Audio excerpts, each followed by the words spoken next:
हे माझं नशीब, माझं नशीबच फुटकं, देव मला पावत नाही, मी एवढे उपास तापास करतो पण त्या उपास तापाचा काही फायदा होत नाही, मी एवढ्यात तीर्थयात्रा करतो पण त्याचा काही फायदा होत नाही, मी अमुक करतो तमुक करतो, एवढी मी व्रत करतो, 16 सोमवार 16 शनिवार आणि काय काय करतो, फायदा काहीच होत नाही.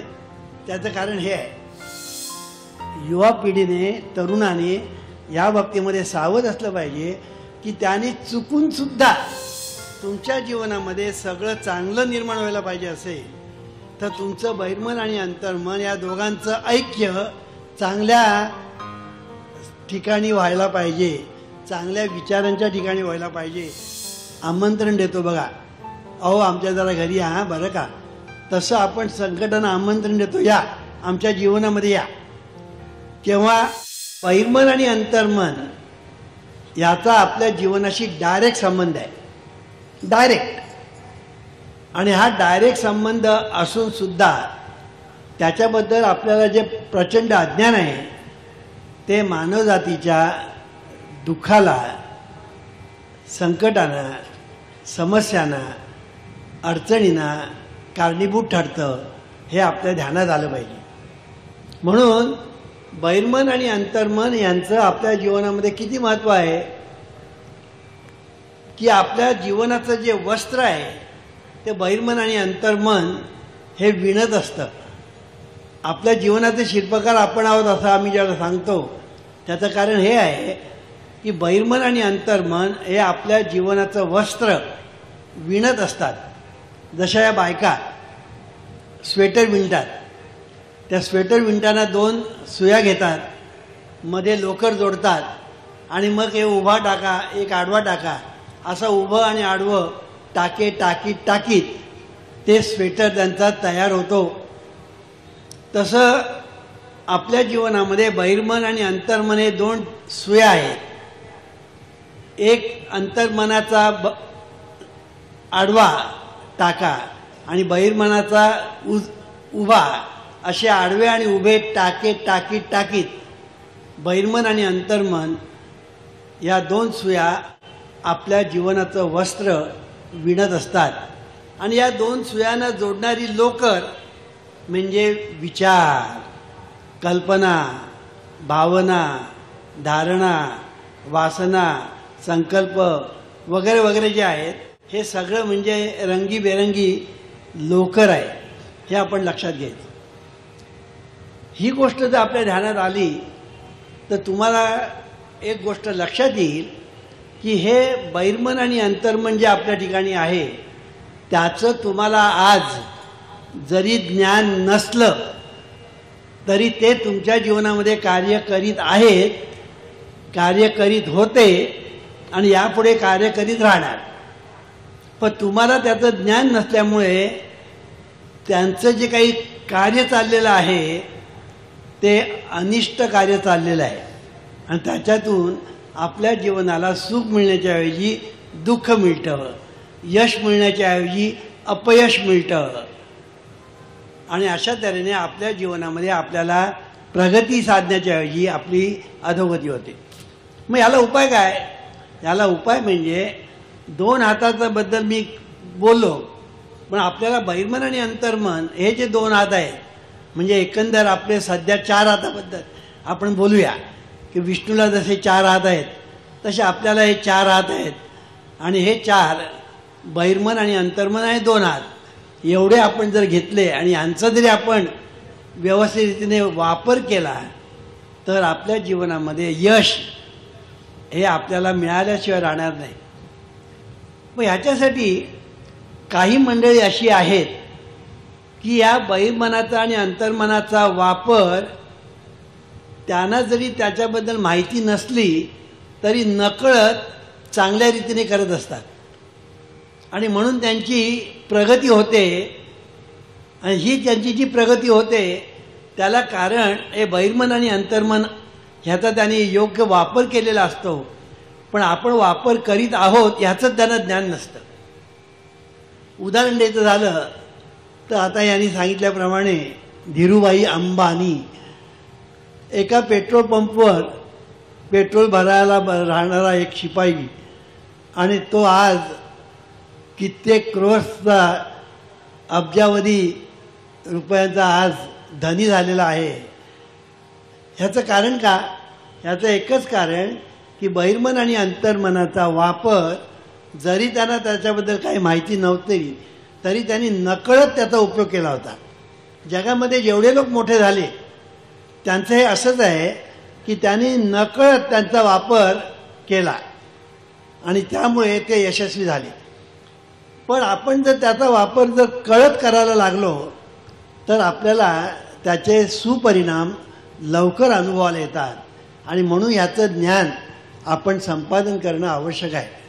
यासाठी काय केलं पाहिजे की हे जे बहिर्मन म्हणजे काय, अंतर्मन म्हणजे काय हे समजावून घेतलं पाहिजे आणि या दोघांचा एकमेकांशी संबंध काय ते लक्षात घेतलं पाहिजे. बहिर्मन म्हणजे आपण कॉन्शियसली जे काही करतो, विचार, उच्चार, आचार, ते सगळं बहिर्मनाकडून होतं आणि जे काही आपण आपल्या नकळत करत असतो ते सगळं अंतर्मनाकडून होत असतं.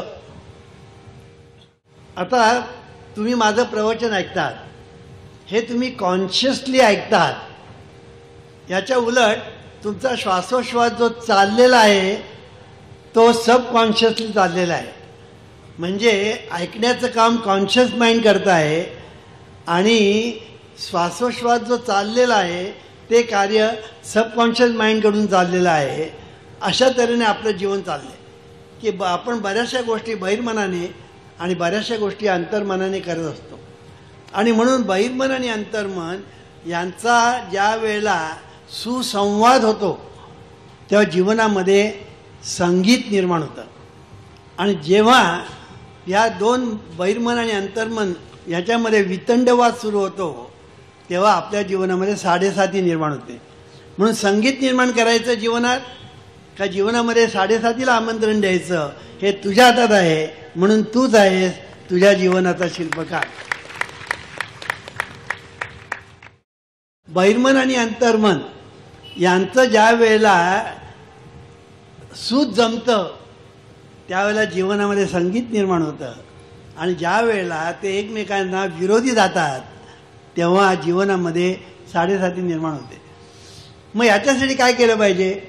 याच्यासाठी या दोघांचं ऐक्य झालं पाहिजे. पण गंमत अशी आहे की या दोघांचं ऐक्य नको तिकडे होतं आणि पाहिजे तिकडे होत नाही.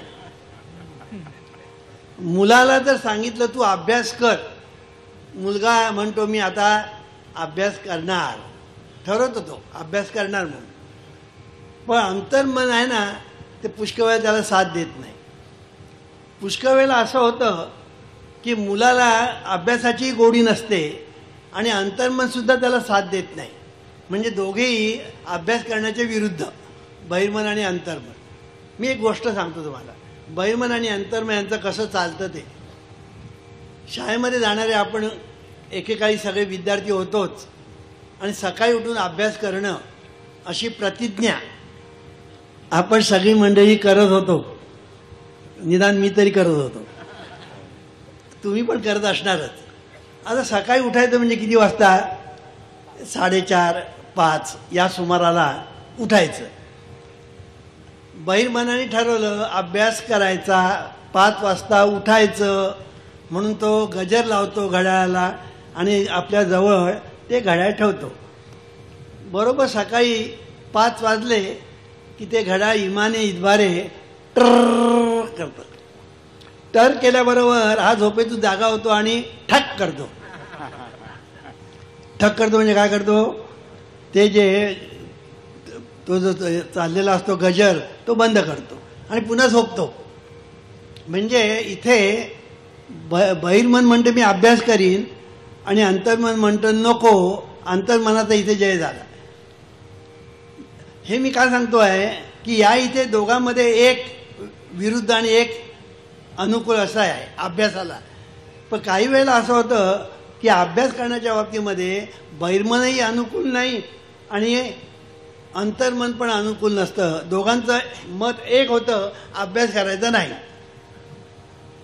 अशी मुलं अभ्यासच करत नाहीत आणि मग नापास होतात, हे होतात, ते होतात, अशी मुलं होतात. आणि म्हणून जीवनामध्ये एखादी वाईट गोष्ट जर करायची असेल तर बहिर्मन अंतर्मनाचं ऐक्य जर झालं तर ती घटना घडते. पण बहिर्मन आणि अंतर्मन यांचं जर ऐक्य झालं नाही तर त्या ठिकाणी गोंधळ होतो ॲक्शनमध्ये. आणि चांगल्या ठिकाणी जर बहिर्मन आणि अंतर्मन यांचं ऐक्य झालं तर त्यामध्ये चांगलं निर्माण होतं. म्हणून तुमच्या जीवनामध्ये सगळं चांगलं निर्माण व्हायला पाहिजे असेल तर तुमचं बहिर्मन आणि अंतर्मन या दोघांचं ऐक्य चांगल्या ठिकाणी व्हायला पाहिजे, चांगल्या विचारांच्या ठिकाणी व्हायला पाहिजे, चांगल्या संकल्पाच्या ठिकाणी व्हायला पाहिजे, चांगल्या इच्छेच्या ठिकाणी त्यांचं ऐक्य व्हायला पाहिजे. आणि असं ज्यावेळेला ऐक्य होतं तेव्हाच आपल्या जीवनामध्ये क्रांती होते. मग ह्याच्यासाठी काय केलं पाहिजे? ह्याच्यासाठी प्रयत्न करावे लागतात. वाईट गोष्टी करण्यासाठी काहीही प्रयत्न करावे लागत नाही, पण चांगल्या गोष्टी करण्यासाठी प्रयत्न करावे लागतात. आणि म्हणून हे जे बहिर्मन आणि अंतर्मन आहे यांचा जो संबंध आहे तो पहिला लक्षात घेतला पाहिजे. मग आपण पुढे त्यांचं कसं काय जमवून आणायचं ते बघूया. की बहिर्मन आणि अंतर्मन याच्याला दोघांना जोडणारा दुवा म्हणजे विचार. या दोघांना जोडणारा दुवा म्हणजे विचार, हे पहिलं लक्षात ठेवलं पाहिजे. पती आणि पत्नी यांना जोडणारा दुवा म्हणजे मुलं. तसं बहिर्मन आणि अंतर्मन यांना जोडणारा दुवा म्हणजे विचार. हे जे विचार असतात ते बहिर्मन आणि अंतर्मन या दोघांना जोडतात.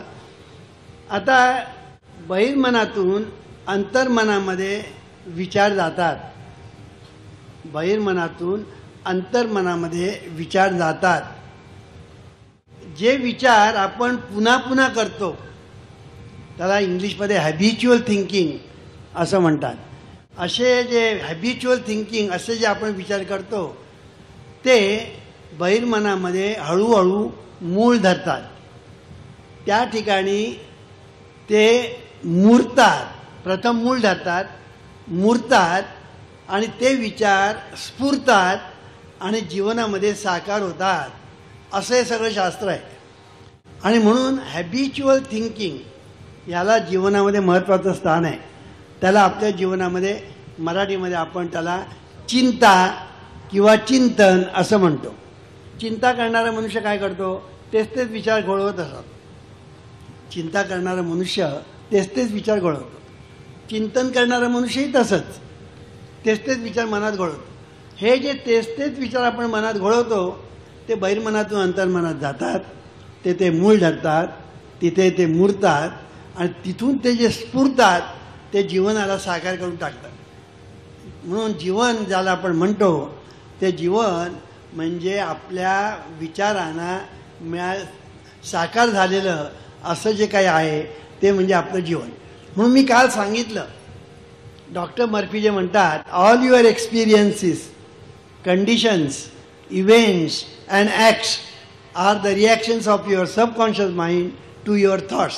हे मी जे काल सांगितलं त्याचं कारण हे आहे की तुमचे विचारच बहिर्मनात जातात आणि बहिर्मनातून पुन्हा ते जीवनामध्ये साकार होतात आणि अशा तऱ्हेने आपलं जीवन घडत असतं किंवा बिघडत असतं.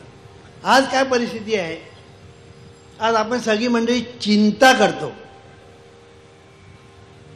चिंता कशाची? पुढे काय होईल याची चिंता आणि मागे काहीतरी जे अनिष्ट घडलं त्याचं चिंतन. आपल्या जीवनामध्ये पूर्वी जे अनिष्ट घडलं त्याचं चिंतन आणि पुढे जे काही होईल त्याची चिंता. असं अनिष्ट चिंतन आणि भविष्याची चिंता या दोनमध्ये आपलं जीवन भरडलं जातं याची आपल्याला कल्पना नसते. आपण सहज चिंतन करतो पण त्याचे आपल्या जीवनावर काय परिणाम होतात ते आपल्याला कळत नाही. आणि त्याचे दुष्परिणाम जेव्हा होतात तेव्हा आपण म्हणतो हे माझं नशीब. तेव्हा आपण काय म्हणतो? हे माझं नशीब, माझं नशीबच फुटकं, देव मला पावत नाही, मी एवढे उपास तापास करतो पण त्या उपास तापाचा काही फायदा होत नाही, मी एवढ्या तीर्थयात्रा करतो पण त्याचा काही फायदा होत नाही, मी अमुक करतो तमुक करतो, एवढी मी व्रत करतो, 16 सोमवार 16 शनिवार आणि काय काय करतो, फायदा काहीच होत नाही. त्याचं कारण हे आहे, तुम्ही किती उपास केले तरी त्याचा काही उपयोग नाही. तुम्ही चिंतन काय केलं, अनिष्ट चिंतन केलं का इष्ट चिंतन केलं, याला महत्त्व आहे. आणि म्हणून चिंतनाला जीवनाचं वाळवंट किंवा नंदनवन करण्याचं सामर्थ्य चिंतनात आहे, असा जीवनविद्येचा सिद्धांत आहे. आणि म्हणून हे जे चिंतन आहे, आज आपल्याला चिंता करायची सवय झालेली आहे. आणि चिंता करणं म्हणजे संकटांना आमंत्रण देणं. आपण आमंत्रण देतो बघा, अहो आमच्या जरा घरी या बरं का, तसं आपण संकटांना आमंत्रण देतो, या आमच्या जीवनामध्ये या. केव्हा अनिष्ट चिंतन करतो तेव्हा, वाईट विचार करतो तेव्हा, नको ते विचार करतो तेव्हा आपण या गोष्टींना आमंत्रण देतो. अनिष्ट माणसं, अनिष्ट परिस्थिती, अनिष्ट गोष्टी आणि अनिष्ट पदार्थ, ह्या सगळ्यांना आमंत्रण आपण देतो ज्या वेळेला आपण अनिष्ट चिंतन करतो तेव्हा. हे आपण पहिलं लक्षात ठेवलं पाहिजे. म्हणून आपण जे विचार करतो त्या विचारांचं महत्त्व फार आहे.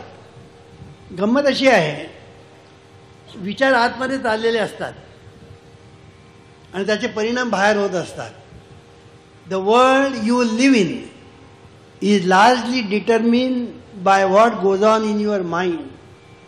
The thoughts, emotions, feelings and imagery that make the world without. तुमच्या आतमध्ये जे जग आहे म्हणजे thought, feelings, emotions and imagery, हे जे आतमध्ये जे चाललेलं आहे त्याचे परिणाम बाहेर जीवनामध्ये होत असतात दोन प्रकारे. एक म्हणजे अनिष्ट गोष्टी आपल्या जीवनामध्ये घडायला सुरुवात होते एका बाजूने, आणि दुसऱ्या बाजूने अनिष्ट परिस्थिती, अनिष्ट माणसं, अनिष्ट गोष्टी, या सगळ्या अनिष्ट गोष्टी आपण त्यांना आकर्षित करतो आपल्याकडे. हे आपल्या ध्यानात येत नाही. गंमत अशी आहे की या जगामध्ये दोन जगं आहेत, एक थॉट वर्ल्ड आणि एक मटेरियल वर्ल्ड. मटेरियल वर्ल्ड आपल्याला जे दिसतं ते, आणि थॉट वर्ल्ड जे आपल्याला दिसत नाही पण ते त्याला कारणीभूत असतं, हे आपण लक्षात घेतलं पाहिजे. म्हणून thought world is more important than the material world. ही गोष्ट जर आपल्या ध्यानात आली तर थॉट वर्ल्डमध्ये आपण जे काही चिंतन करत असतो, विचार करत असतो, ते चक्र आपल्या आतमध्ये फिरत असतं. आज बाहेर काय चाललेलं आहे, बाहेर तुम्ही सगळी मंडळी जी आहेत ना, ते सगळी मंडळी तुम्ही विचार करत असता. या ठिकाणी बसलेला प्रत्येक माणूस काही ना काहीतरी विचार करत असतो, आणि या विचारांच्या ज्या लहरी आहेत त्या लहरी सर्व ठिकाणी पसरलेल्या असतात. आणि त्या विचारांच्या सागरामध्ये तुम्ही आम्ही असतो, राहत असतो.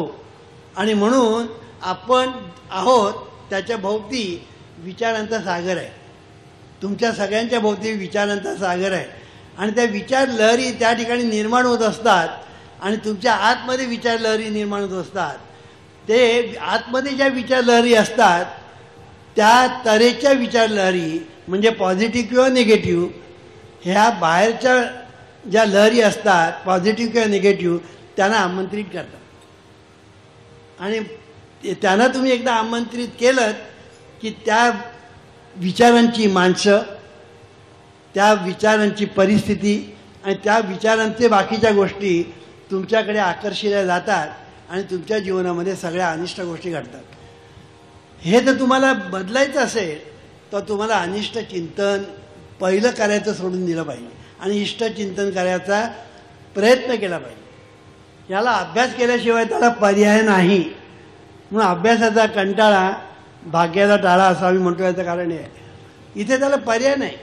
Positive thinking sets in motion positive forces which bring positive results to pass, असं एके ठिकाणी डॉक्टर आपला नेपोलियन हिल नावाचा एक फिलॉसॉफर त्याचंही वाक्य आहे.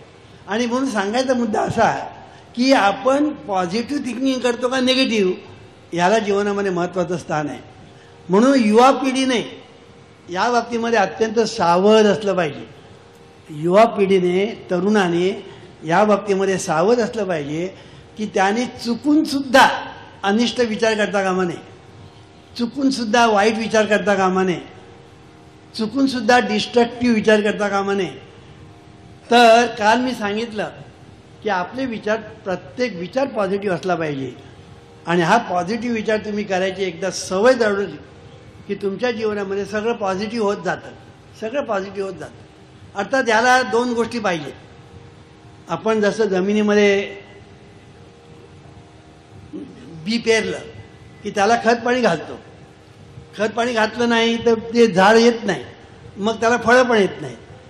तसं आपण एखादा संकल्प केला की मी मोठा सायंटिस्ट होणार, मी मोठा डॉक्टर होणार, किंवा मी चांगल्यापैकी IAS होणार किंवा IPS होणार, असं काय काय उद्योगपती होणार, हे तुमच्या ठिकाणी हा जो संकल्प आहे त्याला प्रयत्न आणि प्रार्थना याची जोड दिली पाहिजे. प्रयत्न म्हणजे खत आणि प्रार्थना म्हणजे पाणी. खत आणि पाणी ह्याचा तुम्ही जरा पुरवठा केलात की तो संकल्प सिद्ध झाल्याशिवाय राहत नाही. हे ईश्वरा, सर्वांना चांगली बुद्धी दे, आरोग्य दे, सर्वांना सुखात आनंदात ऐश्वर्यात ठेव, सर्वांचं भलं कर, कल्याण कर, रक्षण कर, आणि तुझे गोड नाम मुखात अखंड राहू दे.